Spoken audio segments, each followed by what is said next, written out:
Pernahkah hatimu terasa penuh, tetapi kosong? Bukan karena kurang ilmu, bukan karena kurang ibadah, melainkan karena jiwamu lelah menanggung beban yang tidak pernah kau sadari. Kita sibuk mencari jawaban keluar, padahal yang paling mendesak justru pertanyaan ke dalam. Apakah hatiku masih bening atau telah dipenuhi oleh diriku sendiri? Video ini tidak menjanjikan keajaiban, tidak pula menawarkan jalan pintas menuju cahaya. Ia hanya mengajakmu berhenti sejenak, membuka ruang sunyi di dalam hati, dan mendengarkan sesuatu yang selama ini tertutup oleh kebisingan dunia. Tarik napas perlahan, tenangkan langkahmu. Jika hatimu siap, mari kita berjalan bersama, bukan untuk mengetahui lebih banyak, tetapi untuk merasakan yang selama ini terlewat. Bab 1. Ilmu yang tidak pernah ditulis. Ada satu jenis ilmu yang tidak lahir dari rangkaian huruf, tidak tumbuh dari catatan, dan tidak diwariskan melalui suara manusia. Ilmu ini tidak dapat dikejar, apalagi dipaksa. Ia hadir dengan caranya sendiri, pada waktu yang hanya Allah tentukan. Ketika seseorang telah letih membanggakan akalnya, ketika hafalan tidak lagi membuatnya merasa dekat, dan ketika kepandaian justru menyisakan kekosongan, disitulah ilmu ini mulai mengetuk dengan sangat halus. Bukan di telinga, bukan di kepala, tetapi di ruang terdalam yang selama ini jarang disentuh. Hati yang sunyi dan jujur. Ilmu tanpa huruf tidak datang untuk menjadikan seseorang tampak alim, tetapi untuk menjadikannya sadar. Sadar akan betapa kecil dirinya di hadapan yang maha luas. Ia tidak mengisi pikiran dengan konsep, melainkan melapangkan dada dengan kehadiran. Seseorang yang disentuh oleh ilmu ini seringkali tidak mampu menjelaskannya, karena bahasa selalu tertinggal dari rasa. Ia hanya tahu bahwa ada sesuatu yang berubah dalam cara ia memandang hidup. Dunia terasa lebih ringan, masalah tidak lagi sekeras dulu, dan doa tidak lagi sekadar permintaan, melainkan perjumpaan batin yang intim. Allah tidak menurunkan ilmu ini kepada hati yang penuh oleh keakuan, oleh ambisi untuk diakui, oleh keinginan untuk terlihat lebih benar dari yang lain. Hati semacam itu terlalu ramai untuk menampung cahaya. Maka sebelum ilmu ini dititipkan, Allah terlebih dahulu mengosongkan. Kadang melalui luka, kadang melalui kehilangan, kadang melalui jalan yang membuat seseorang merasa gagal dan sendirian. Namun sesungguhnya itulah proses pemurnian yang lembut sekaligus tegas, seperti tanah yang harus dibajak agar mampu menumbuhkan benih yang baik. Pada saat hati mulai bersih, seseorang tidak serta-merta merasa tercerahkan. Justru yang muncul adalah rasa takut yang halus, takut untuk kembali lalai, takut menyakiti hati sendiri dengan kesombongan yang baru. Ia menjadi lebih diam, lebih berhati-hati, dan lebih sering menundukkan kepala daripada mengangkat suara. Dalam diam itulah pemahaman tumbuh tanpa dipelajari. Ia tahu kapan harus berhenti, kapan harus bersabar, dan kapan harus melepaskan, bukan karena logika, melainkan karena ada petunjuk lembut yang menuntunnya dari dalam. Ilmu tanpa huruf tidak pernah memerintahkan untuk merasa istimewa. Sebaliknya, ia mengajarkan kerendahan yang dalam. Ia membuat seseorang merasa selalu diawasi dengan kasih, bukan dengan ancaman. Setiap langkah terasa berada dalam genggaman, setiap kejadian seakan memiliki pesan tersembunyi. Dan disitulah seseorang mulai memahami bahwa puncak ilmu bukanlah mengetahui banyak hal tentang Allah, melainkan merasakan kehadirannya dalam setiap helaan napas. Ketika hati telah disucikan, Allah tidak lagi hanya dikenal. Dia dirasakan, dia disandari, dan kepadanya seluruh perjalanan akhirnya kembali. Bab 2. Hati sebagai wadah cahaya. Hati bukan sekadar tempat bersemayamnya perasaan, tetapi ruang rahasia tempat Allah menurunkan pandangannya. Di sanalah kelayakan seorang hamba ditimbang, bukan dari seberapa fasih lisannya berbicara tentang kebenaran, melainkan dari seberapa jujur ia berdiam di hadapan Tuhannya. Hati yang bersih ibarat bejana bening. Ia tidak mengubah apapun yang dititipkan ke dalamnya, hanya memantulkan cahaya sebagaimana adanya. Namun hati yang tercemar, meski dipenuhi ilmu setinggi langit, tetap menyisakan kegelapan yang tidak mampu diterangi oleh apapun selain penyucian yang tulus. Membersihkan hati bukan perkara memperindah lahir, melainkan keberanian menyingkap lapisan terdalam diri. Ia menuntut kejujuran yang seringkali menyakitkan, karena seseorang dipaksa melihat niat-niat halus yang selama ini disembunyikan, bahkan dari dirinya sendiri. Ada keinginan untuk dipuji yang dibungkus amal, ada kecintaan pada dunia yang bersembunyi di balik doa, dan ada rasa merasa paling dekat dengan Allah yang justru menjadi jarak paling jauh. Semua itu harus dilihat, diakui, lalu dilepaskan dengan kerendahan yang sebenar-benarnya. Allah tidak pernah terburu-buru mengisi hati seorang hamba. Ia menunggu hingga hati itu lapang oleh kepasrahan. Ketika seseorang berhenti memaksa takdir agar sesuai keinginannya, ketika ia tidak lagi menawar keputusan Allah dengan keluhan, disitulah ruang mulai terbuka.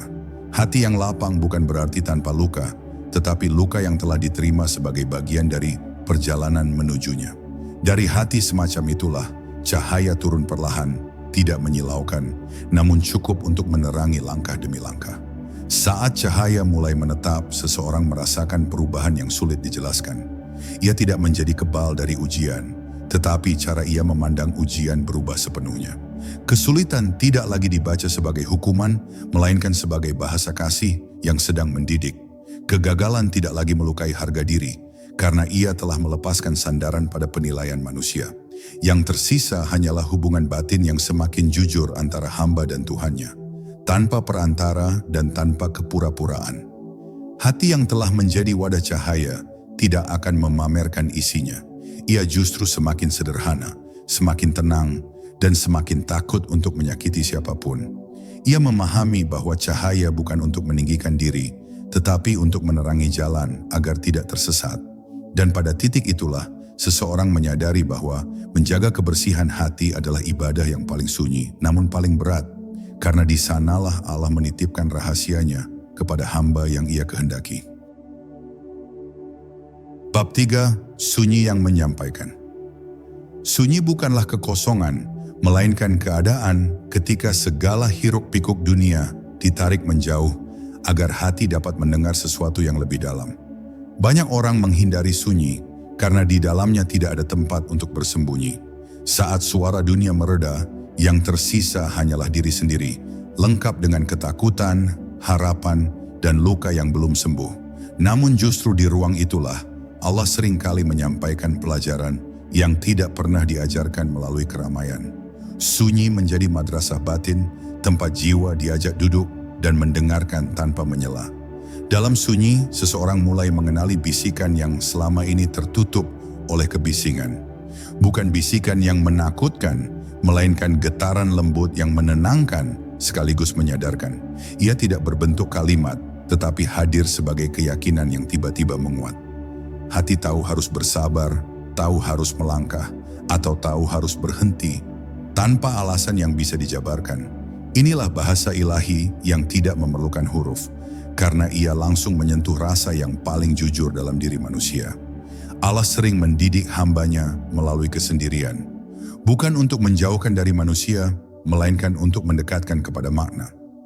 Ketika seseorang terbiasa sendiri, ia mulai menyadari bahwa tidak semua beban harus diceritakan, dan tidak semua kesedihan perlu disaksikan. Ada doa-doa yang hanya layak diperdengarkan kepada langit, ada air mata yang justru menjadi suci ketika jatuh tanpa saksi. Dalam keheningan itulah, hubungan dengan Allah menjadi lebih nyata daripada apapun yang tampak. Sunyi juga mengajarkan kejujuran yang tidak bisa ditawar. Tanpa sorakan, tanpa penilaian, dan tanpa topeng, seseorang berdiri apa adanya di hadapan Tuhannya. Ia tidak lagi berdoa untuk terlihat saleh, tetapi untuk bertahan. Ia tidak lagi mencari jawaban yang indah, melainkan ketenangan yang cukup untuk melanjutkan hidup. Dari kejujuran inilah, ilmu tanpa huruf mulai menampakkan arah, bukan sebagai peta yang lengkap, tetapi sebagai cahaya kecil yang setia menemani langkah. Ketika seseorang bersahabat dengan sunyi, ia tidak lagi takut akan kesendirian. Ia memahami bahwa kesendirian bukan berarti ditinggalkan, melainkan sedang ditemani dengan cara yang lebih halus. Sunyi mengajarkan bahwa Allah tidak selalu hadir dalam gemuruh keajaiban, tetapi sering menyapa melalui ketenangan yang dalam.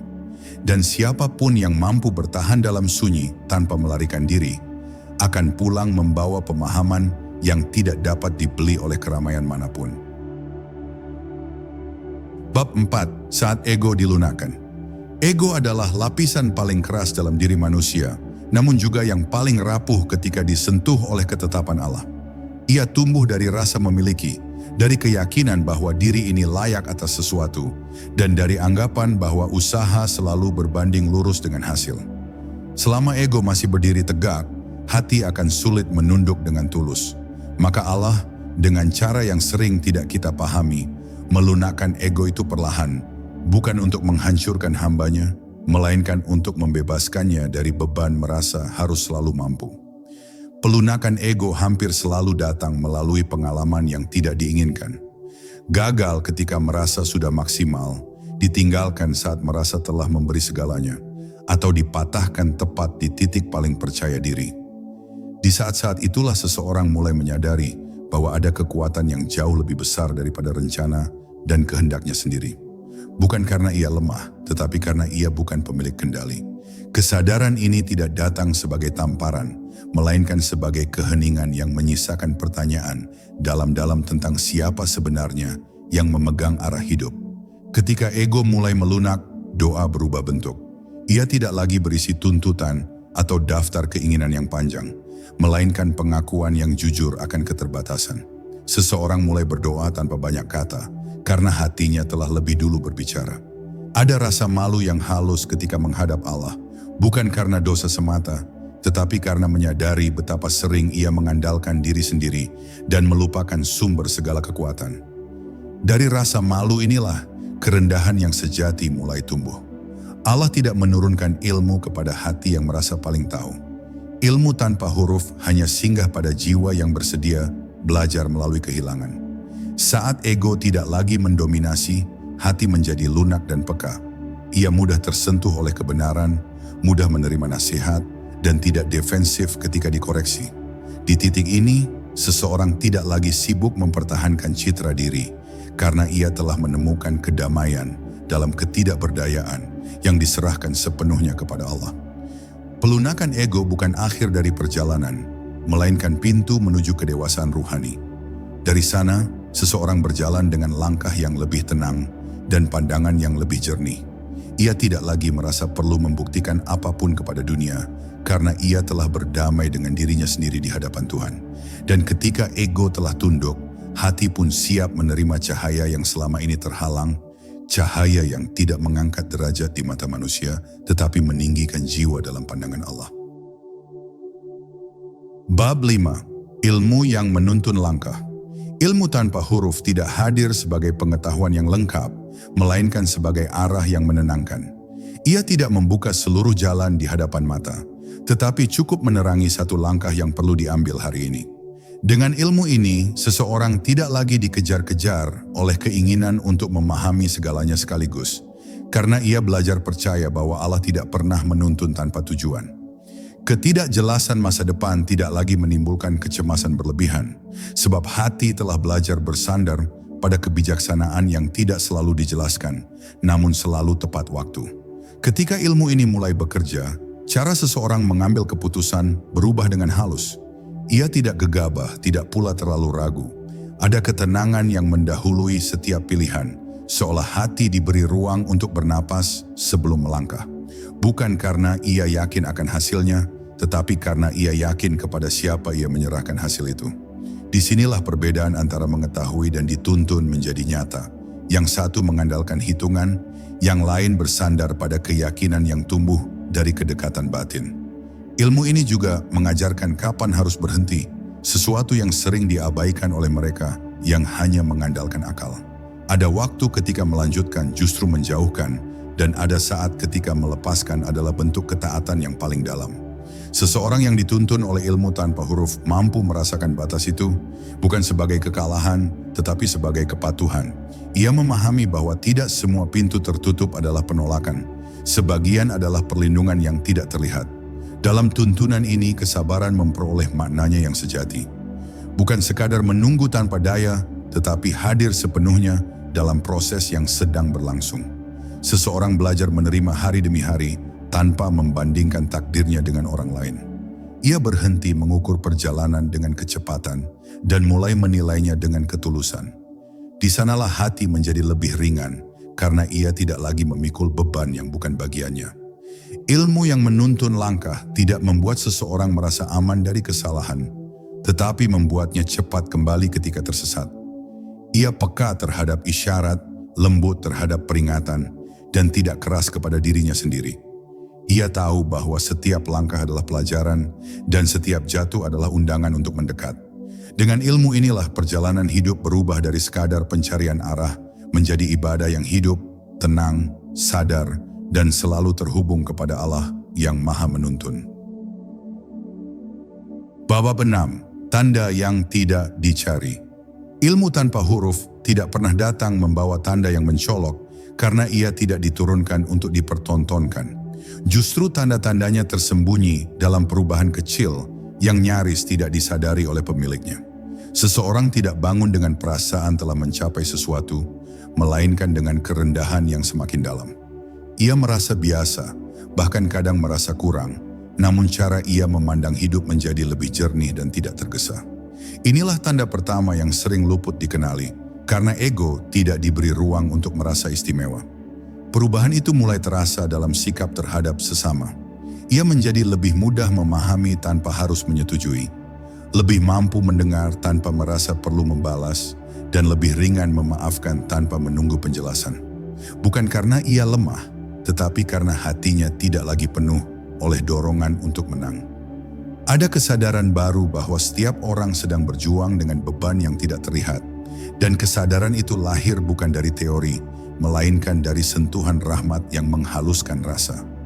Tanda lain yang lebih dalam adalah berkurangnya kegelisahan terhadap penilaian manusia. Pujian tidak lagi membesarkan dan celaan tidak lagi merobohkan. Seseorang tetap berusaha melakukan yang terbaik, tetapi hasilnya tidak lagi menentukan nilai dirinya. Ia memahami bahwa ketenangan tidak datang dari diterima banyak orang, melainkan dari diterima oleh kebenaran. Dari pemahaman inilah lahir keberanian untuk tetap lurus meski tidak disorot dan tetap diam meski sebenarnya mampu berbicara. Ilmu ini juga memengaruhi cara seseorang menghadapi kesalahan. Ia tidak menyangkal, tidak membela diri secara berlebihan, dan tidak menyalahkan keadaan. Ketika salah, ia kembali. Ketika jatuh, ia bangkit dengan rendah hati. Ada kecepatan dalam taubat yang tidak dibuat-buat, seolah hati telah terbiasa mengenali jalan pulang. Kesadaran ini tidak muncul dari rasa takut semata, tetapi dari cinta yang ingin menjaga hubungan tetap jernih. Semua tanda itu tidak pernah diminta, apalagi dipamerkan. Ia tumbuh alami seperti pohon yang berbuah tanpa suara. Orang lain mungkin merasakannya sebelum ia sendiri menyadarinya.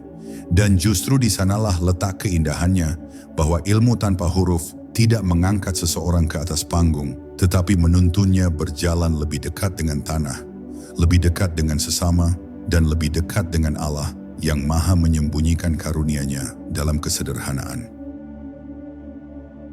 Bab 7. Tauhid yang hidup. Tauhid yang hidup bukanlah sekadar pengakuan lisan bahwa Allah itu esa, melainkan kesadaran yang bernafas dalam setiap detik kehidupan. Ia tumbuh perlahan seiring hati belajar melepas sandaran-sandaran kecil yang selama ini disangka penopang utama. Ketika seseorang tidak lagi menggantungkan rasa aman pada manusia, harta, atau rencana-rencana rapuh, disitulah tauhid mulai bergerak dari konsep menjadi pengalaman batin. Allah tidak lagi hanya disebut dalam doa, tetapi dihadirkan dalam cara memaknai setiap kejadian. Dengan tauhid yang hidup, pandangan terhadap sebab dan akibat menjadi lebih tenang. Usaha tetap dilakukan dengan sungguh-sungguh, namun hasil tidak lagi menjadi pusat kegelisahan. Seseorang memahami bahwa segala sebab hanyalah alat, bukan penentu. Keberhasilan tidak membuatnya merasa berkuasa, dan kegagalan tidak menjadikannya putus asa. Di balik setiap peristiwa, ia melihat tangan Allah bekerja dengan cara yang sering tidak sesuai harapan, tetapi selalu tepat bagi pertumbuhan jiwanya. Kesadaran ini mengubah cara seseorang menghadapi rasa takut. Ketakutan tidak lagi dilawan dengan pengingkaran, tetapi dihadapi dengan penyerahan. Ia tidak berpura-pura kuat, melainkan jujur akan kelemahan sambil menggenggam keyakinan bahwa tidak ada satupun yang luput dari pengawasannya. Dari sinilah muncul keberanian yang lembut, keberanian untuk tetap melangkah, meski tidak sepenuhnya mengerti, karena percaya bahwa Allah tidak menuntun hambanya menuju kesia-siaan. Tauhid yang hidup juga menumbuhkan keadilan dalam memandang diri dan orang lain.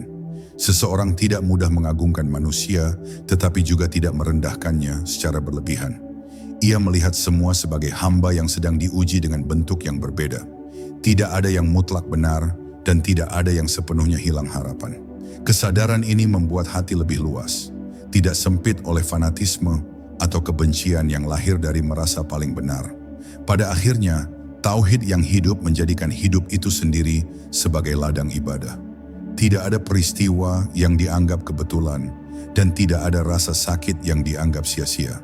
Setiap napas menjadi pengingat akan ketergantungan yang utuh kepada Allah. Dan di titik inilah ilmu tanpa huruf menemukan kediamannya yang paling dalam.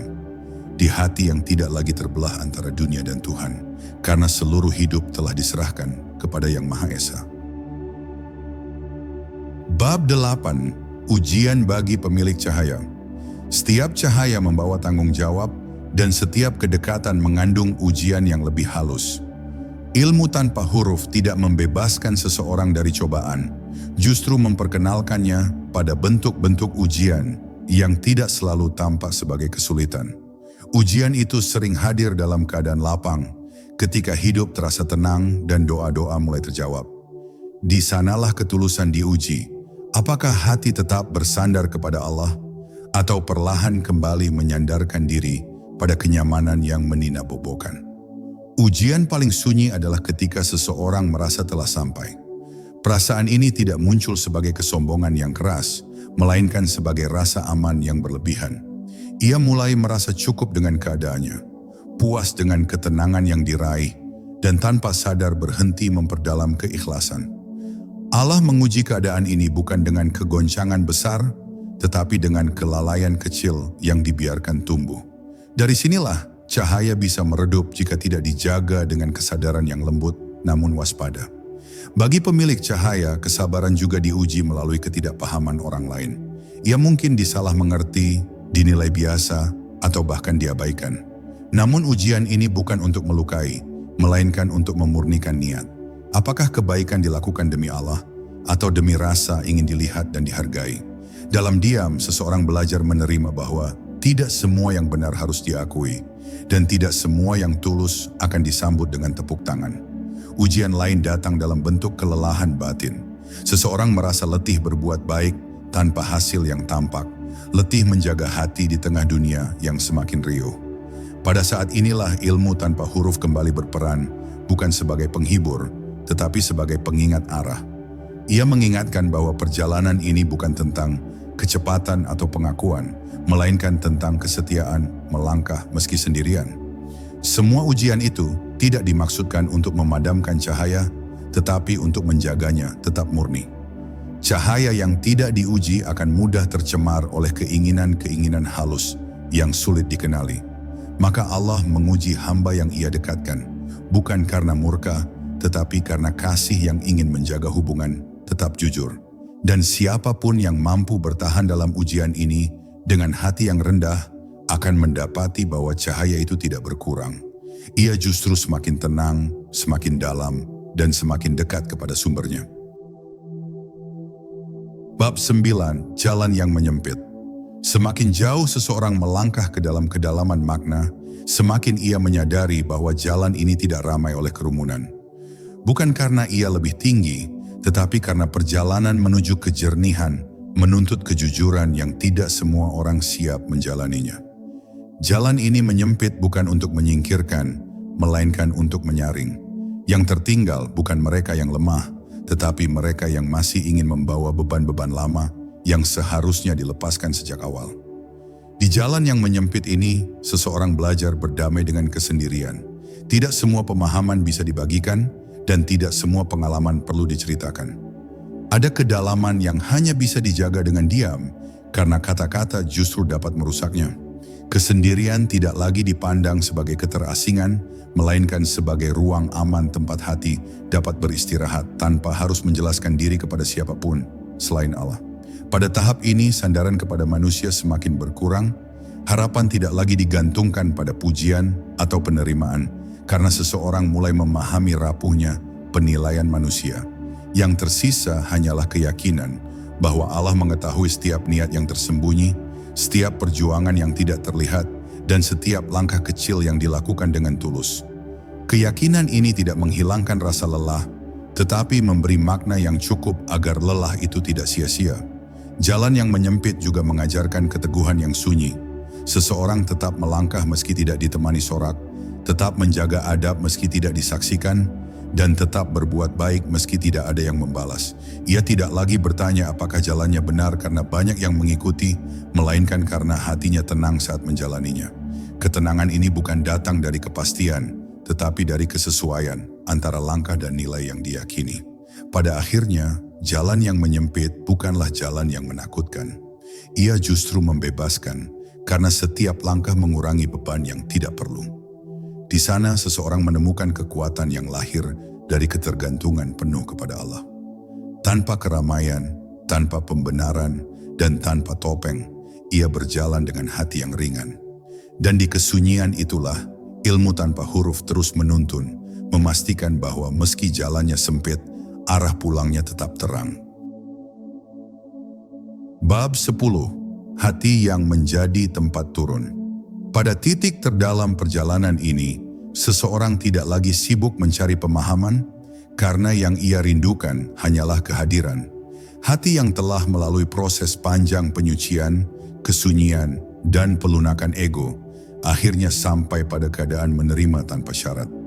Ia tidak lagi menawar ketetapan Allah dengan harapan-harapan tersembunyi, tidak pula menuntut penjelasan atas setiap peristiwa. Yang ada hanyalah kepasrahan yang tenang, seolah hati berkata tanpa suara, "Apapun yang engkau pilihkan, aku ridha menjalaninya."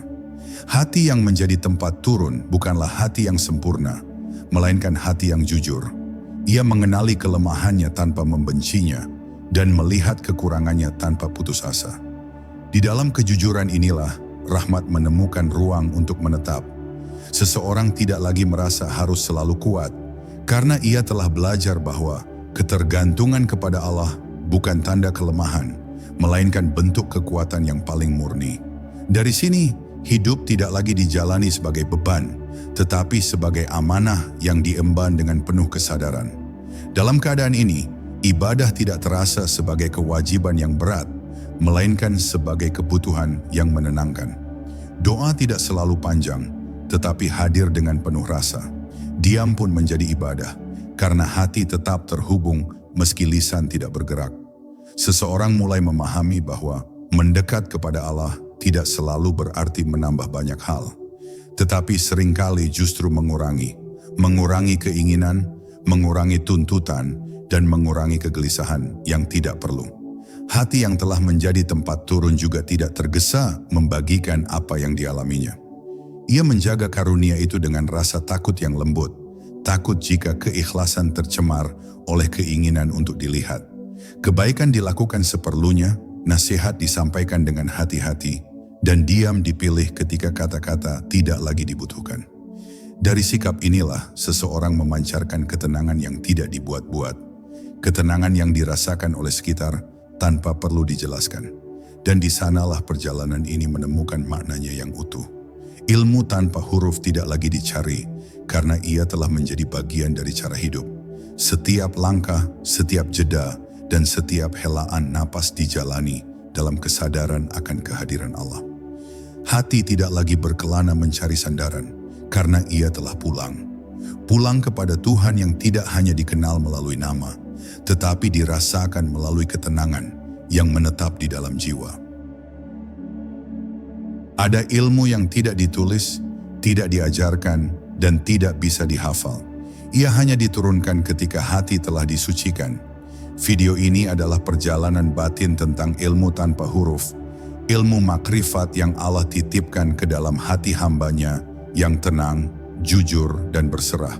Bukan kajian biasa, bukan ceramah keras, melainkan renungan ruhani yang mengajakmu masuk ke sunyi terdalam, tempat Allah mendidik tanpa suara. Jika selama ini kamu merasa ilmu bertambah tapi hati terasa kosong, ibadah berjalan namun jiwa terasa jauh, hidup tampak ramai tetapi batin sunyi, mungkin bukan pengetahuan yang kurang, melainkan hati yang perlu dibersihkan. Video ini tidak menjanjikan keajaiban instan. Ia hanya mengajakmu diam sejenak, mendengar dengan hati, dan merasakan petunjuk yang tidak tertulis.